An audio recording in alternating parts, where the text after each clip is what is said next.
शिक्षकों को लेकर महात्मा गांधी का एक दर्शन है कि शिक्षक केवल पढ़ाने वाला नहीं होता है, शिक्षक समाज की आत्मा का निर्माता होता है। लेकिन उस शिक्षक की आत्मा किन दुखों से गुजर रही है, अगर आप इस बारे में जानेंगे तो आपको पता चलेगा कि बहुत सारी ऐसी चीजें हैं जो हम और आप जानते नहीं। महेश कुमार कौशिक जी हमारे साथ हैं। ये गणित के टीचर, गुणा भाग करना बहुत अच्छे से जानते हैं, लेकिन स्कूल ने इनके साथ कौन सा गुणा भाग कर दिया, जब आप ये सुनेंगे तो आपकी आंखें फटी की फटी रह जाएंगी। महेश जी, पहले तो आपका बहुत शुक्रिया, आप तैयार हुए हमसे बात करने के लिए। महेश जी, आपने बताया कि आपका एक मामला है जो कि दिल्ली हाई कोर्ट में है। बताइए क्या है, क्या हुआ आपके साथ? किसी एक स्कूल में, यमुना विहार के एक स्कूल में मैं जॉब कर रहा था एज टीजीटी मैथमेटिक्स। ठीक है। और मेरी ज्वाइनिंग 15 जुलाई 1993 की थी। 15 जुलाई 1993 में ज्वाइन किया है मैंने। उस टाइम पे सैलरी तो बहुत कम थी उस टाइम पे तो, लेकिन उसके बाद में जैसे सैलरी बढ़ती रही, उन्होंने कहा कि हम जो है आपको 1/3 देते रहेंगे। जो सैलरी होगी हमारी, मान लिया 3000 है तो 1000 आपको देंगे और 2000 हम लेंगे। अच्छा। तो उस बात पे, क्योंकि सैलरी उस टाइम पे कम थी तो मैं एग्री हो गया, चलो कोई बात नहीं है। फिर सैलरी का डिफरेंस इतना अप हुआ कि वो सहन नहीं हुआ मेरे से। बीच बीच में उन्होंने पीएफ से हटाने की भी कोशिश की मुझे कि ईपीएफओ से आप हट जाइए, लेकिन मैंने कहा जी अभी मेरा 10 साल भी पूरे नहीं हुए हैं तो मैं अभी ईपीएफओ से नहीं हटूंगा, क्योंकि तो फिर हम पार्ट आपका जमा नहीं करेंगे। मैंने कोई बात नहीं है, मैं दोनों पार्ट में खुद ही जमा कर दूंगा। तो दोनों ईपीएफओ के पार्ट मैंने खुद जमा किए, स्कूल की तरफ से कोई पैसा जमा नहीं हुआ। ये दिल्ली का स्कूल है? दिल्ली का, यमुना विहार दिल्ली। ठीक है। ईपीएफओ का कोई चार्ज उन्होंने जमा नहीं किया है, दोनों पार्ट मैंने जमा किए हैं। उसके बाद में जब सैलरी 7th पे कमीशन पर आई तो डिफरेंस बहुत हो गया। भाई मुझे दे रहे थे ये करीब 30,000 के आसपास, और वहाँ सैलरी पहुँचती थी लाखों में। मतलब जो सरकार के रिकॉर्ड में आपकी सैलरी थी वो 1 लाख के आसपास? हाँ जी, 1 लाख के और आसपास। आपको मिल रहा था इन हैंड 30,000। बाकी पैसे कहाँ जा रहे थे? बाकी पैसे चेकबुक हमारे से, पूरी चेकबुक उस बैंक से मंगवा के हमारे घर के एड्रेस पर आती थी वो। फिर उसके बाद में कह देते थे कि इस चेकबुक पे आगे और पीछे दोनों जगह साइन करके हमें वो सबमिट कर दो। वो हमारे से ले ली। उस चेकबुक का एक चेक हमें दे देते थे, जिससे हमें 30,000 निकालने होते थे, और बाकी अमाउंट ये खुद निकालते थे। अच्छा। जो 30,000 के चेक हैं दिए हुए, मैनेजर के साइन के भी हैं, और मेरे पास उसके डायरेक्टर के राइटिंग के चेक भी मेरे पास रखे हुए हैं।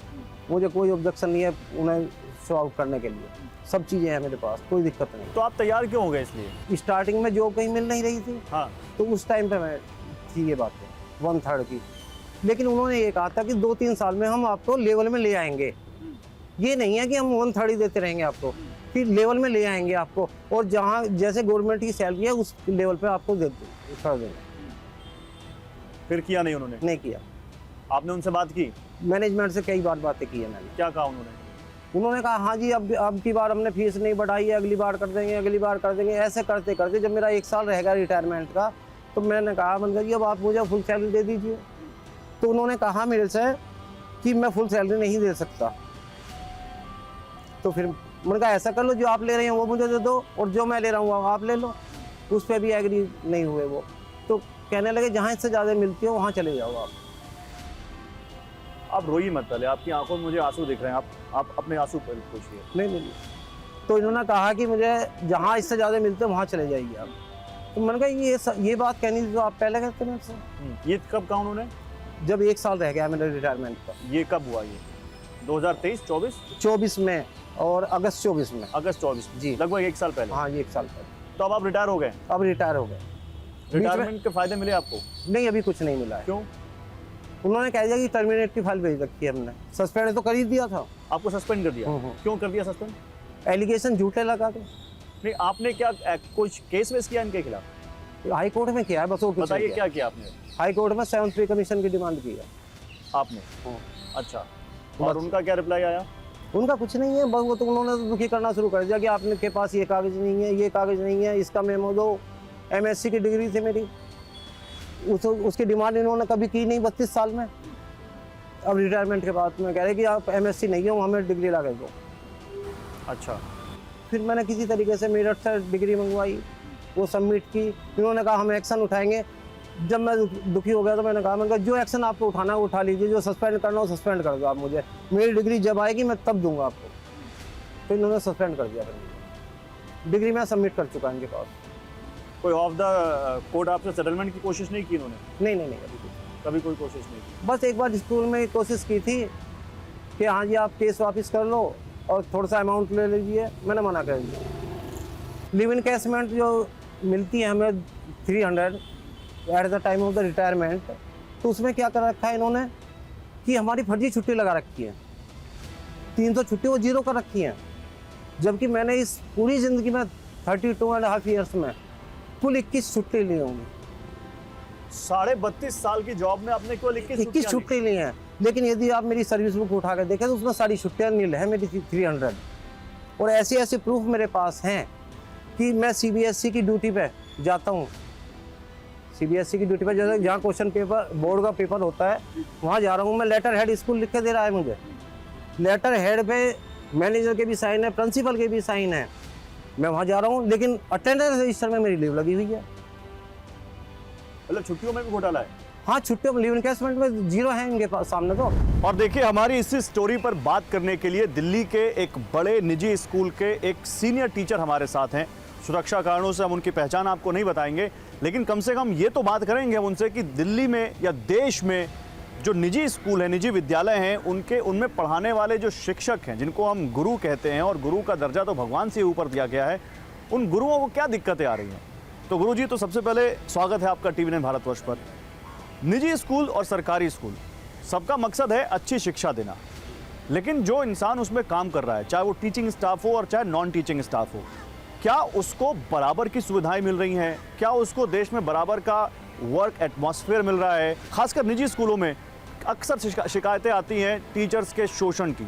तो पहले आपकी इस पर क्या प्रतिक्रिया है? दिल्ली और महानगरों में इस तरह की समस्याएं कम देखने को मिलती हैं, लेकिन विशेष रूप से जो छोटी जगह हैं वहाँ पर जो मालिक होता है वो अपने मुनाफे के लिए कुछ इस तरह की भी हरकतें करते हैं। मैं उन्हें हरकतें ज़्यादा कहूँगा कि वो कई बार क्या करते हैं कि आपके अकाउंट खुलवाएंगे, आपको पूरा पैसा अकाउंट में जमा करवाएंगे, लेकिन बाद में उसी समय आपसे कुछ कैश जो है वो वापस में ले लिया जाता है। अब क्योंकि परेशानी ये है कि छोटी जगहों पर जो लोग इस तरह के व्यापार में लिप्त हैं, असल में वो व्यापार ही कर रहे हैं, उनका शिक्षा से कोई बहुत विशेष लेना देना नहीं है, और इसी वजह से वो लोग जो हैं वो बड़े प्रभावशाली लोग हैं, इसलिए उनकी शिकायतें भी जो हैं वो शासन प्रशासन तक बहुत कम मात्रा में पहुंच पाती है। छुट्टियों वोटियों का क्या हिसाब रहता है? जो इस तरह के जो निजी स्कूल होते हैं, मतलब वही जो मैं तीसरी कैटेगरी आपको बता रहा था, जो यहाँ कोई एक मालिक होता है, वो तो इस बात की भी परवाह नहीं करते कि सरकार ने यदि रक्षाबंधन की भी छुट्टी दी है और यदि मालिक को कुछ आपको बुलाना ही है तो वो आपके लिए बुला लेते हैं।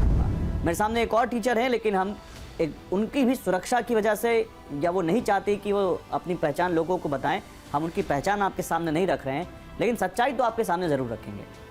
स्वागत है मैम आपका। मैम, पहले आप अपने बारे में बताइए। आपने मुझसे बताया था अभी ऑफ द कैमरा कि आप कुछ बड़े नोएडा के कुछ बड़े स्कूलों में काम कर चुकी हैं। किस क्लास में पढ़ाती थी? कब करियर शुरू किया आपने?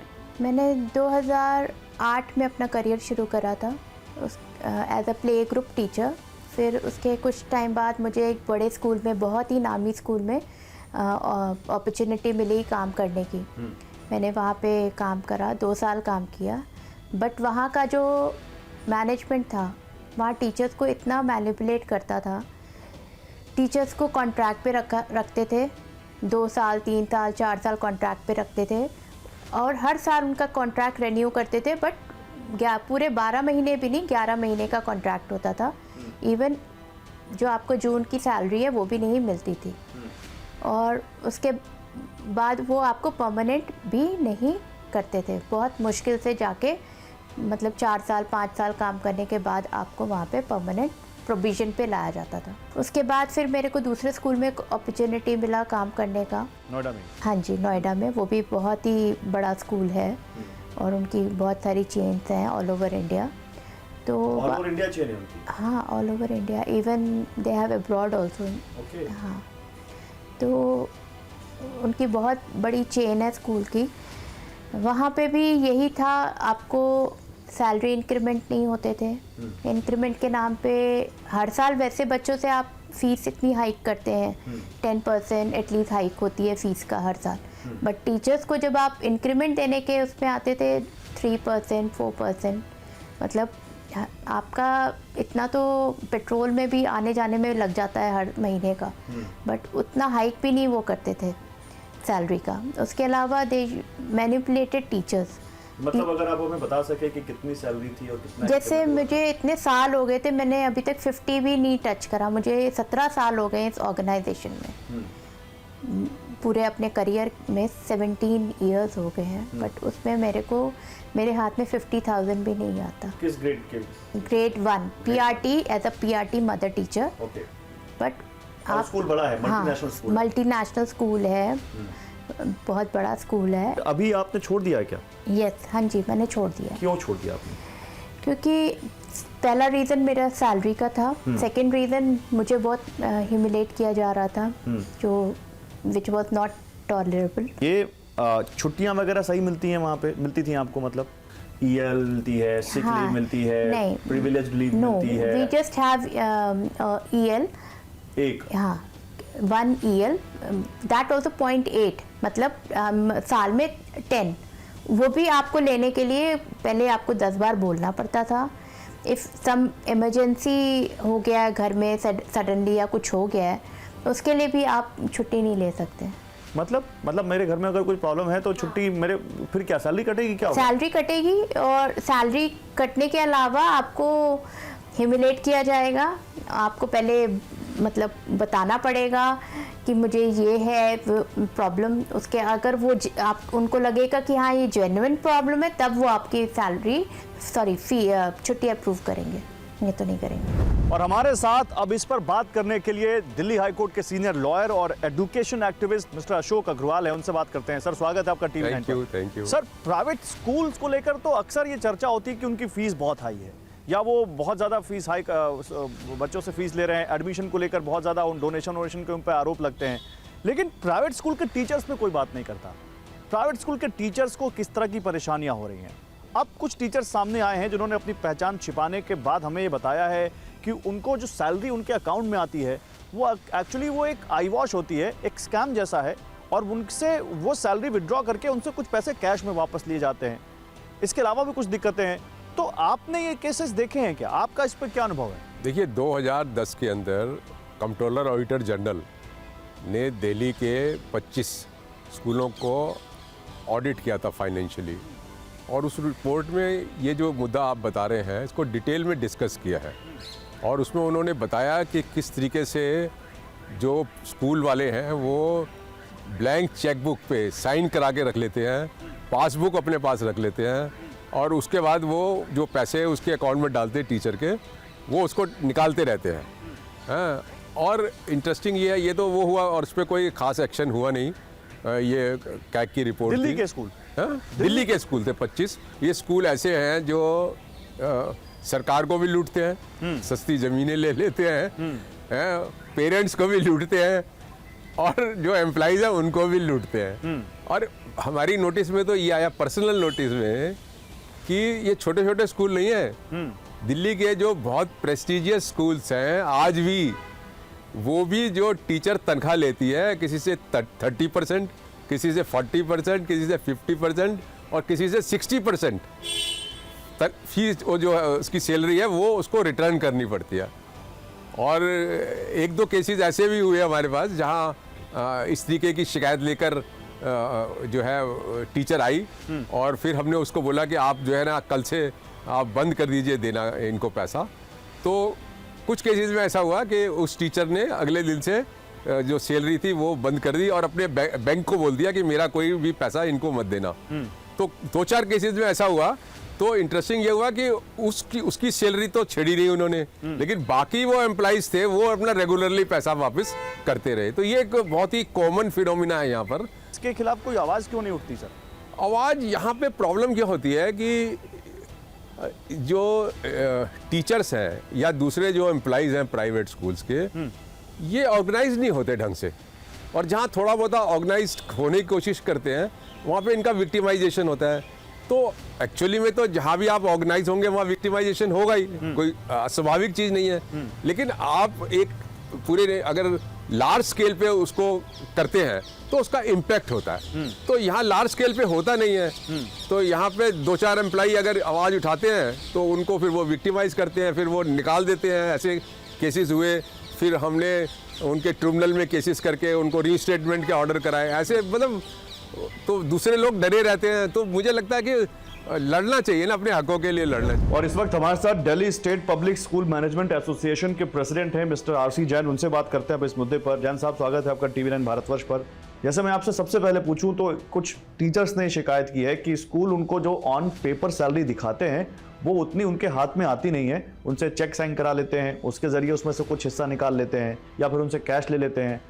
धोखाधड़ी है ना, स्कैम है कि आप किसी को ऑन कैमरा ऑन पेपर बोल रहे हैं कि मैं 1 लाख रुपए सैलरी दे रहा हूं आपको, और फिर आप उससे पैसे वापस ले रहे हैं। ये हो सकता है कि उस स्कूल की फी का स्ट्रक्चर जिस हिसाब से हो, उस हिसाब से उसकी टीचर्स की सैलरी या नॉन टीचिंग स्टाफ की सैलरी डिसाइड हो।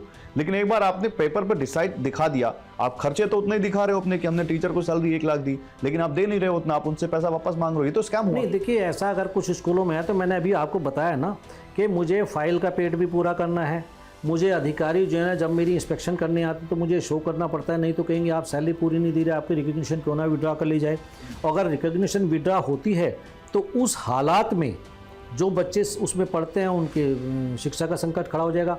और ये सारी चीज़ें टीचर आज बेशक शिकायत करे, पर उनको भी ये पता है कि मेरे स्कूल की कितनी फीस है, मुझे कितनी इससे मिल सकती है। नंबर 2, एक क्लास में मैक्सिमम 40 बच्चे होते हैं, जिसमें 10 बच्चे EWS के होते हैं। अब 30 बच्चों से आप कितनी फीस ले सकेंगे जो पूरी सैलरी दें? गवर्नमेंट का अपने एक स्कूल पे 7,500 रुपये खर्च आता है पर मंथ। कितने स्कूल ऐसे जो इतनी फीस लेते हैं? तो सरकार को इस पर बैठ करके, जो तमिलनाडु में है, जो ये यूपी में है या हरियाणा में है, जब तक इसके ऊपर बैठ करके सरकार मैनेजमेंट के साथ बैठ के फैसला नहीं लेगी तब तक ये तो समस्या। आप कह रहे हैं ये सही है जो वो स्कूल पैसे दे के वापस ले लेते हैं? नहीं, मैं इसको सही नहीं मानता। हाँ। पर ये स्कूलों की मजबूरी है कि देखिए आप स्कूल में सैलरी फीस के अलावा और कोई चार्ज नहीं ले सकती। अब उस फीस में से ही आपको बाकी खर्चा भी बियर करना है। स्कूल की मेंटेनेंस का भी खर्चा है, गार्ड का भी खर्चा है, टीचर का भी खर्चा है, एडमिनिस्ट्रेटिव स्टाफ का भी खर्चा है। तो अगर आप उस हिसाब से देखें तो खाली फीस से वो गवर्नमेंट के नॉर्म्स पूरे नहीं हो सकते जो गवर्नमेंट एक्सपेक्ट करती है। उसके लिए सरकार को बैठना पड़ेगा। मैं इस समस्या से कम 30-35 वर्षों से अधिक समय से परिचित हूँ। ये है देश की समस्या और इसका समाधान नहीं निकला है। और मैं ये भी बता दूं कि अब मैं ऐसा सोचता हूं कि निकलना संभव ही नहीं। ये तो सारे अधिकांश स्कूलों में हो रहा है, अधिकांश निजी स्कूलों में हो रहा है। और अब उन्हें सही मिल गई है क्योंकि सरकारों ने भी थोड़े से मानदेय पर अध्यापक अपॉइंट कर दिए। तो थोड़े से मानदेय पर अगर कोई सरकारी स्कूल में पढ़ा सकता है तो उसको निजी स्कूल में क्यों नहीं पढ़ा सकता? ये एक लॉजिक है जो दी जाती है। गलत है, ये बिल्कुल गलत है, अस्वीकार्य है, लेकिन है। मैंने किया है, मैंने बातें की हैं जहाँ जहाँ मैं पहुँच सकता था, और सरकार के उच्चतम स्तरों तक मैं गया हूँ। मंत्रालय में संयुक्त सचिव रहा हूँ 5 साल। मैंने बहुत कुछ देखा है इस संबंध में, लेकिन अंततः मैं इसी निष्कर्ष पर पहुँचता हूँ कि टीचर्स को, अध्यापकों को स्वयं संघर्ष करना के लिए तैयार होना पड़ेगा और मिलकर के अपनी बात कहनी पड़ेगी मैनेजमेंट से। अगर वो ऐसा नहीं करेंगे तो कोई दूसरा उनके लिए समाधान ले आएगा, इसमें मुझे कोई भी विश्वास नहीं है। ऐसा नहीं होगा।